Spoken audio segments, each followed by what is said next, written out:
جس نے اپنے ماں باپ کو پایا اور وہ جنت حاصل نہ کر سکا، ایسے آدمی کے لیے ہلاکت و بربادی ہو۔ اے نوجوانوں، میں خاص طور سے تم لوگوں کو کہتا ہوں، یہ جو ماں باپ ہیں بڑے قیمتی ہیرے ہیں، جن کے پاس مائیں نہیں ہیں، جن کے پاس ابو نہیں ہے، ان سے پوچھو کہ ماں باپ کا مقام و مرتبہ کیا ہے۔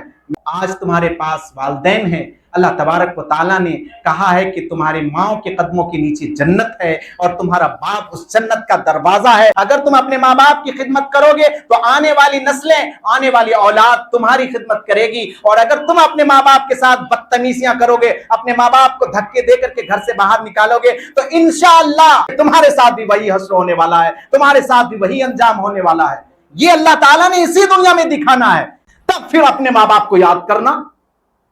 کہ ماں باپ کے ساتھ جو ہم نے کیا تھا آج وہ لوٹ کر آ گیا واپس۔ تو اس لیے جو لوگ اپنے ماں باپ کی نافرمانی کرتے ہیں ذرا وہ خبردار ہو جائیں۔ ایک آیت میں پڑھ دیتا ہوں، پھر اندازہ لگا لیجئے کہ ماں باپ کا مقام مرتبہ کیا۔ اللہ تعالیٰ نے قرآن کریم میں کہا وَلَا تَقُلْ لَهُمَا اُفٍّ وَلَا تَنْهَرْهُمَا، کہ اپنے ماں باپ کو جھڑکو مت، گالیاں مت دو،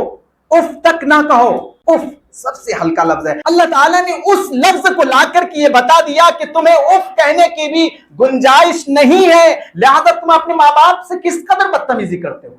کتنی بڑی بڑی باتیں کہتے ہو کہ تم نے ہمارے لیے کیا کیا وغیرہ وغیرہ۔ آج تم کمانے لگے تو سارے احسانات بھول گئے،